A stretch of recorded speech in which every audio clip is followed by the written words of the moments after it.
অনন্যা করণের লেখা গল্প ভালোবাসা থাকুক ভালো। কাল থেকে আর দেখা হবে না দীপ, কলেজের পাঠ শেষ, হতাশার সাথে বলে উত্তরা। মাথা নিচু করে দীপ অর্থাৎ দীপেন্দু বলে, তা হয়তো হবে না, কিন্তু ফোনে যোগাযোগ তো থাকবে উত্তরা। হ্যাঁ, তা তো রাখতেই হবে, তোর খোঁজ পাবো না হলে কি করে। আচ্ছা দীপ, একটা কথা জিজ্ঞেস করব, ঠিক করে উত্তর দিবি? উত্তর থাকলে নিশ্চয়ই দেব উত্তরা, বলে মৃদু হাসে দীপ। বলছি যে ইতিহাসে অনার্স নিয়ে পড়লি, অনার্সে খুব ভালো মার্কসও পাসনি, এরপর তবে কি করবি ভাবছিস? উত্তরা কৌতূহল নিয়ে তাকায় দীপেন্দুর দিকে। তোকে তো আগেও বলেছি উত্তরা, আমি অনার্সটা শুধুমাত্র বাড়ির কথাই পড়েছি। বাবা স্কুল শিক্ষক, তো পড়াশোনা ছাড়াও যে একটা জগৎ আছে মানেন না। কম অশান্তি হয়নি উচ্চ মাধ্যমিকের পর। হ্যাঁ, সে তুই বলেছিলি অবশ্য। তুই ছবি আঁকতে ভালোবাসিস, কিন্তু দীপ, ছবি এঁকে তো আর ভবিষ্যতে সংসার করা যাবে না বল। তাই তোর বাড়ির লোক হয়তো তোকে পাঠিয়েছেন কলেজে। উত্তরা, আমার ছবি আঁকা ছাড়া আর কিচ্ছু আসে না, বিশ্বাস কর। ছোট থেকেই তুলির টানে যে সুখ পেয়েছি তা কলম ধরে পাইনি, তাই রেজাল্টও ভালো হয়নি। আমার শুধু একটু সুযোগের দরকার, তবে তো সুযোগ পেলে আমায় ভুলে যাবি। দীপ, তুই হয়তো বুঝিস, আমার তোর জন্য যে একটা ইমোশন আছে, তোকে বুঝিয়েছি অনেকবার। কাল থেকে দেখাটাও হবে না। বাবা বলেছেন মাস্টার্স করার সময় ছেলে দেখা শুরু করবেন, আর পোস্ট গ্রাজুয়েশন হয়ে গেলে বিয়ে। আমি কতদিন আটকাতে পারবো জানি না। তুই এখনও সেভাবে আমায় তোর ইচ্ছের কথা জানাসনি। তুই কি আমায় অপেক্ষাটুকু করতে দিবি না তোর জন্য? বলেই উত্তরা দুহাতে মুখ ঢেকে কেঁদে ওঠে। প্লিজ উত্তরা, কান্নাকাটি করিস না। হ্যাঁ, আমি জানি তুই ভালোবাসিস আমায়, কিন্তু বিশ্বাস কর, আমি তোকে সেভাবে কোনোদিনই ভাবিনি।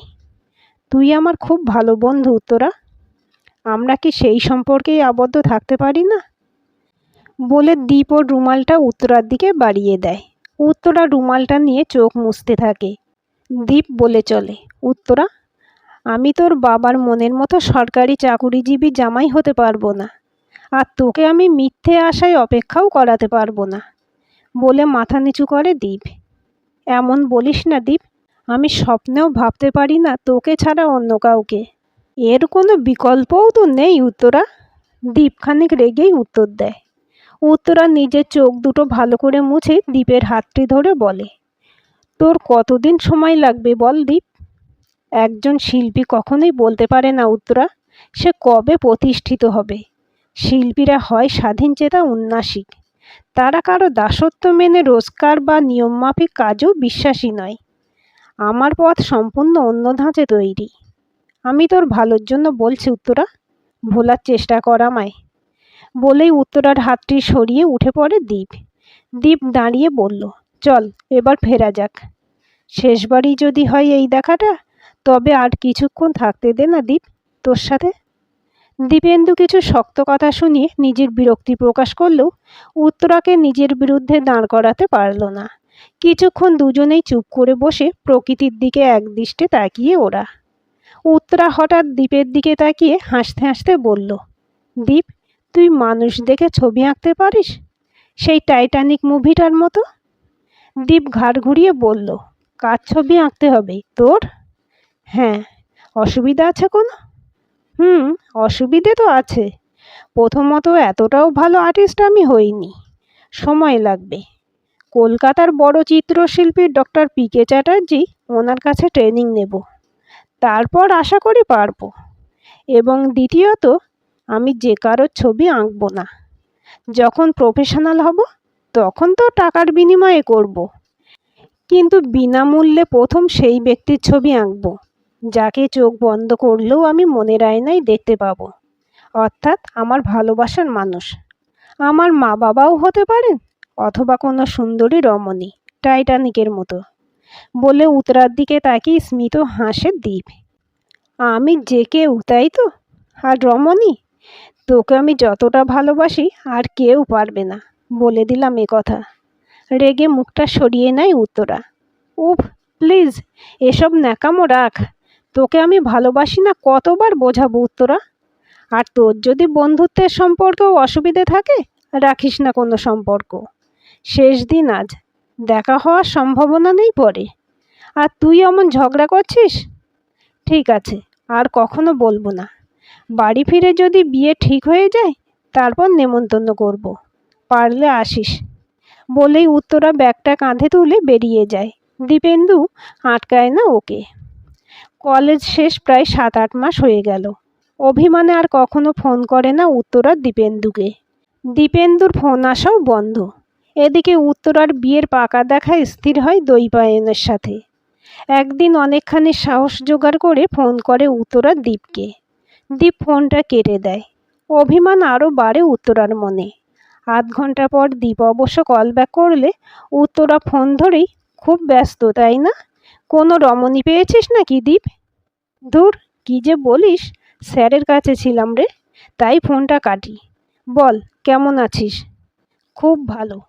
তোকে বলেছিলাম না বাড়ি ফিরলে বিয়ের জন্য তৈরি হব আমি। আগামী ফাল্গুনে আমার বিয়ে। কার্ড পাঠিয়ে দেব।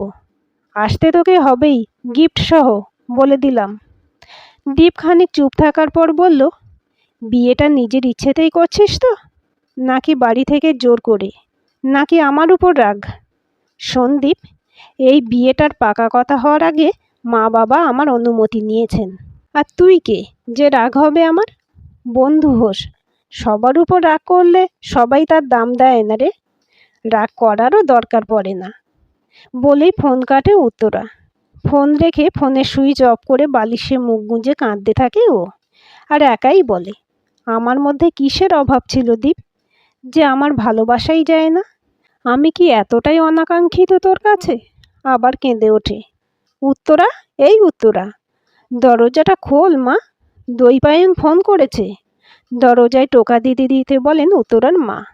আসছি মা, বলে দু চোখ ভালো করে মুছে দরজা খোলে উত্তরা। কী রে মা, তোর ফোন অফ কেন? দৈপায়ন তাই আমার ফোনে ফোন করেছে, নে কথা বল। বলে ফোনটা উত্তরাকে দিয়ে নিজের কাজে চলে যান তিনি। নিজের মনকে শক্ত করে ফোন ধরে উত্তরা।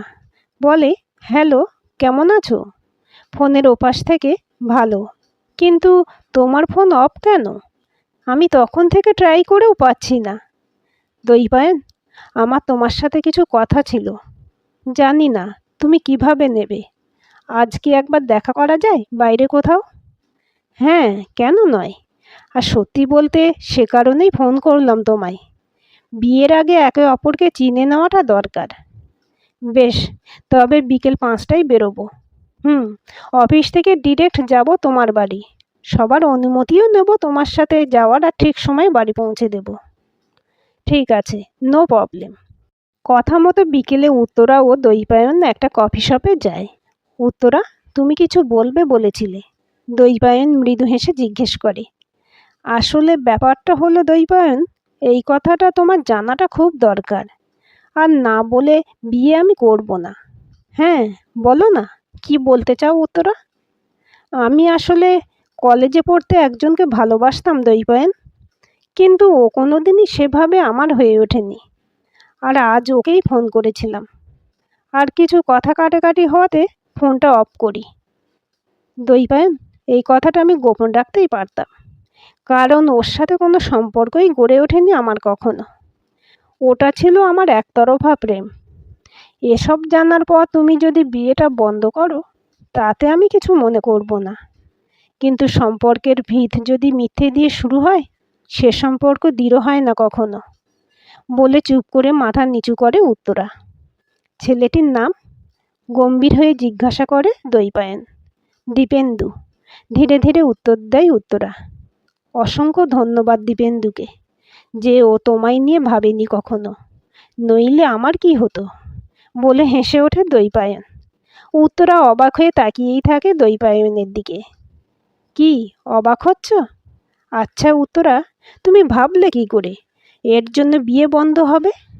তবে তুমি সত্যিটা বলে হালকা হতে পেরেছো তো? হ্যাঁ, মানে, শোনো উত্তরা, এই যুগে দাঁড়িয়ে যেখানে ছেলেমেয়েরা স্কুল কলেজে থাকাকালীনই ভালোবাসার সম্পর্ক নিয়ে মাতামাতি করছে, সেখানে আমি কি করে আশা করব যে আমি যাকে বিয়ে করব তার আগে কোনো ভালো লাগা থাকবেই না? এটা তো হতেই পারে, স্বাভাবিক একটা ব্যাপার। আমারও ভালো লাগতো একটা মেয়েকে। যেদিন ভাবলাম বলবো মনের কথাটা মেয়েকে, সেদিনই মেয়েটি এসে হাতে মিষ্টি দিয়ে বলল, আমার বিয়ে ঠিক হয়ে গেছে। কি আর করব, মিষ্টি খেয়ে ভালো লাগা ত্যাগ দিলাম। হ্যাঁ, তবে যদি ব্যাপারটা শুধু সুসম্পর্ক নয়, শারীরিক সম্পর্কে পৌঁছতো, তবে আপত্তি থাকতো আমার। কিন্তু তোমার এই ভালোবাসার কথাটা বিয়ের পর বললেও, উত্তরা, তুমি আমার কাছে ততটাই গুরুত্বপূর্ণ থাকতে, যেমন এখন আছো। প্রেম একটা পবিত্র জিনিস বলে আমি মনে করি উত্তরা। সবার সব চাওয়াটা তো পরিপূর্ণতা পায় না। আর যদি ছেলেটু ভালোবাসতো তোমায়, তাতেও আমার আপত্তি ছিল না। কারণ ভালোবাসা থাকলেও অনেকের মানিয়ে চলার ক্ষমতা থাকে না। তাই ভালোবাসা সম্পূর্ণ হওয়ার আগেই একে অপরকে মুক্তি দেয়। এসব আমি বুঝি উত্তরা। টিপিক্যাল ছেলেদের মতো এই বিয়ের আগে ভালোবাসার সম্পর্ক কার কী ছিল, এই নিয়ে বেশি ঘেঁটে কী লাভ বলো? আমার যতটুকু তোমার ব্যাপারে জানার, ততটুকু খোঁজ নিয়েই রাজি হয়েছি বিয়েতে। চিন্তা করো না। না, আসলে সত্যি না বলে আমি শান্তি পাচ্ছিলাম না দৈপায়ন। বেশ, এবার কি খাবে বলো? অর্ডারটা তো দিই, নইলে তোমার মা বলবেন জামাই এখনই কিছু খেতে দিচ্ছে না মেয়েকে, পরে দেবে কি দেবে না। বলে দুজনেই হেসে উঠল। যতটা কঠিন উত্তরা ভেবেছিল ততটাও নয় দৈপায়ন। ওর কথায় একটা বেশ উৎসাহ পায় উত্তরা। বিয়ের দিন বিয়ের সাজে বসে উত্তরা হাতে একটা বড় গিফট নিয়ে হাজির হয় দীপেন্দু ওর সামনে। আগামী দিনের শুভেচ্ছা উত্তরা, ভালো থাকিস। আর তুই বলেছিলিস গিফট সহ আসতে, তাই এলাম। বলে গিফটটা ওর হাতে তুলে দেয়। খেয়ে যাস কিন্তু দীপ। একদম পারবো না রে, এখান থেকে বেরিয়ে সোজা এয়ারপোর্ট। স্যারের সাথে আমেরিকা যাচ্ছি, একটা বড় এক্সিবিশন আছে। কনগ্রাচুলেশন দীপ। ও থ্যাঙ্কস, আসি রে। বলে মৃদু হেসে চলে যায় দীপ। আজ আর এতটাও কষ্ট হচ্ছে না উত্তরার। দৈপায়নকে ভালোবাসতে শুরু করেছে ও, আর ভবিষ্যতের দিকেই তাকাবে বলে মনস্থির করেছে উত্তরা। শুভ লগ্নে 4 হাত এক হয়। বিয়ে হয় উত্তরা দৈপায়নের। সুখের সংসারে কোনো অভাব নেই ওদের। বিয়ের পর উত্তরা আরও পড়াশোনা করতে চাইলে দৈপায়ন তারও ব্যবস্থা করে দেয়। 2 বছর হতে গেল ওদের বিয়ে। উত্তরা এখন মনে করে দৈপায়নই ওর সঠিক লাইফ পার্টনার। দীপের প্রতিও মোহগ্রস্ত ছিল। যে ছেলেটা কোনোদিনই ভালোবাসেনি ওকে, তার জন্য কত চোখের জল ফেলেছে উত্তরা, ভেবেই অবাক হয় উত্তরা। কলেজে রিইউনিয়ন, উত্তরাও আমন্ত্রিত। উত্তরা কিছুতেই যেতে চায় না, কিন্তু দৈপায়ন জোর করে নিয়ে যায় ওকে। গাড়িতে বসে উত্তরা দৈপায়নকে বলে, কেন নিয়ে যাচ্ছ বলো তো? যদি দীপ আসে ওখানে? এলে আসবে, ওরও তো কলেজ। তুমি ভয় পাচ্ছ কেন উত্তরা? আর তোমার উপর আমার পূর্ণ আস্থা আছে। তোমায় ড্রপ করে আমি শ্বশুর বাড়ি মানে তোমার বাবার বাড়ি যাব। তোমার প্রোগ্রাম শেষ হলে বলো, আমি গাড়ি নিয়ে আসব। কথা অনুযায়ী উত্তরাকে পৌঁছে দিয়ে চলে যায় দৈপায়ন। না, দীপ আসেনি। বন্ধুদের কাছে জানতে পারে উত্তরা দীপ এখনও বিদেশে, এখনও স্ট্রাগল করছে একজন বড় আর্টিস্ট হওয়ার জন্য। কয়েকটা জায়গায় সফলতা পেলেও ইন্টারন্যাশনাল এক্সিবিশনগুলোতে ওর কোনো নামই আসে না এখনও অবধি। আরও সেটার জন্যই চেষ্টা চালিয়ে যাচ্ছে এক লক্ষ্যে। কলেজ থেকে উত্তরার বাবার বাড়ি কাছে হয়, মেয়ে জামাই ওই দিন রাতে ওখানেই থাকে। পরদিন দৈপায়ন অফিসে বেরোনোর সময় বলে, উত্তরা, তুমি থাকো তোমার বাবার বাড়িতে, বিকেলে অফিস করে তোমায় নিয়ে যাব। একাকী নিজের রুমে বসে মায়ের দিয়ে যাওয়া কফিতে চুমুক দিতে দিতে উত্তরা ভাবল, ভাগ্যিস দৈপায়ন আমার জীবনে এসেছিল, নইলে আজও দ্বীপের প্রতীক্ষায় থাকতে হতো আমায়। দ্বীপকেই ধন্যবাদ দেওয়া উচিত যে ও কোনোদিন ভালোই বাসেনি আমায়। যদিও জানি না খামতি কী ছিল আমার, আজ অবধি পরিষ্কার করে কিছুই তো বলেনি ছেলেটা। যাক, ভালোই হয়েছে। দ্বীপের কথা ভাবতে ভাবতে হঠাৎ মনে পড়ল উত্তরার বিয়েতে দেওয়া দ্বীপের গিফট। কী ছিল আজ অবধি দেখার সময়ই হয়নি উত্তরার। শ্বশুর বাড়িতে এত গিফট পেয়েছে উত্তরা যে বাবার বাড়িতে পাওয়া গিফটগুলো নিয়েই যায়নি সে। সব ওর রুমের কার্নিশে তোলা। উত্তরা উৎসাহের সাথে খুঁজতে থাকে দ্বীপের দেওয়া গিফট। অনেক কষ্টে ওটি পেয়ে নিচে নামিয়ে মোড়ক খুলতে থাকে আর বলে, কি আছে এতে? এত বড় গিফট কি করে বয়ে নিয়ে এসেছিল কে জানে বাবা। আমার উচ্চতারই সমান হবে। দেখে মনে হচ্ছে কোনো ছবি, হয়তো ওর হাতে আঁকা। বলে মোড়ক সম্পূর্ণ সরিয়ে উত্তরা অবাক। দীপের হাতে আঁকা উত্তরারই যেন এক প্রতিবিম্ব ওর সামনে। অবিকল উত্তরার ছবির এক বাঁধানো ফ্রেম। মুখের ছোট্ট তিল থেকে পায়ের পাতার কাটার দাগ কিচ্ছুটি বাদ পড়েনি ওর ছবিতে। ছবির এক কোণে লেখা, দীপের এই প্রথম আলো, ভালোবাসা থাকুক ভালো। উত্তরার চোখের কোণে অবাঞ্ছিত আসার জলটি পড়তে চাইছে। দীপ শুধুমাত্র উত্তরার জীবনকে ভালো করতে, সুখে রাখার জন্যই যে আজ অবধি নিজের ভালোবাসাটা স্বীকার করেনি, তা উত্তরা আজ বুঝতে পারছে। দীপ বলেই ছিল, ও যাকে চোখ বন্ধ করে অনুভব করে তার ছবি প্রথম আঁকবে, আর সেটা ছিল উত্তরাই। দীপের প্রথম আলো তবে আমি, বলে কাঁদতে থাকে উত্তরা। বিকেলে দৈপায়ন ফিরলে উত্তরা আর্জি করে এই ছবির ফ্রেমটা শ্বশুরবাড়িতে নিয়ে যাওয়ার। কিছুক্ষণ চুপ থেকে দৈপায়ন প্রত্যুত্তর করে, উত্তরা, আমি চিনি না তোমার দীপকে, কিন্তু আজ ওর ভালোবাসার এক অন্য রূপ আমায় অনেক কিছু শেখালো। ভালোবাসা মানেই তো আত্মসাৎ নয়, নিজের করে পাওয়া নয়। ভালোবাসা মানে হলো ভালোবাসার মানুষটির ভালো থাকা। আমি তোমার কাছে এবং তোমার দীপের কাছে চিরপ্রতিশ্রুতিবদ্ধ রইলাম যে দীপের চাওয়াটা আমি বিফলে যেতে দেব না। তোমাকে সব রকমভাবে ভালো রাখবো আমি, কথা দিলাম। আর তোমার দীপ তোমার মনে থাকুক, কিন্তু ভালোবাসাকে ভালো রাখার জন্য ওর মনের যে কাঙ্ক্ষিত ইচ্ছেগুলো ছিল তা বাস্তব রূপ দেবো আমি। এই ছবিটি আমাদের বেডরুমেই থাকবে চিরকাল উত্তরা, এক ভালোবাসার আত্মত্যাগের সম্মান হিসেবে। উত্তরা দৈপায়নের হাতটি ধরে বলে, দৈপায়ন, দীপ আমার অতীত, তুমিই বর্তমান। দীপ আছে অনেক গভীরে, আর তুমি আছো সর্বত্র, আমার ভিতরে ও বাহিরে। শুধু তুমি, আর দীপ রবে নীরবে হৃদয়ে মম। আমি শুধু তোমার পরিচয়ে নয়, তোমার ভালোবাসাতেই থাকবো। দীপ যেটা চেয়েছিল আমায় খুশি দেখতে, আমি সেটাই হব তোমার সংস্পর্শে। দুজনে একে অপরের হাতটি শক্ত করে ধরে এবং আলিঙ্গনাবদ্ধ হয়। পরের বছর ওদের একটি ফুটফুটে পুত্র সন্তান হয়, যার নাম দীপেন্দু। দীপ ওদের মাঝেই থাকে চিরকালীন এক অন্য রূপে।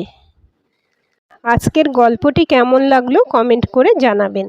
ভালো লাগলে লাইক, হাইপ, শেয়ার করবেন। আর চ্যানেলটি সাবস্ক্রাইব করে বেল আইকনটি ক্লিক করে রাখতে ভুলবেন না।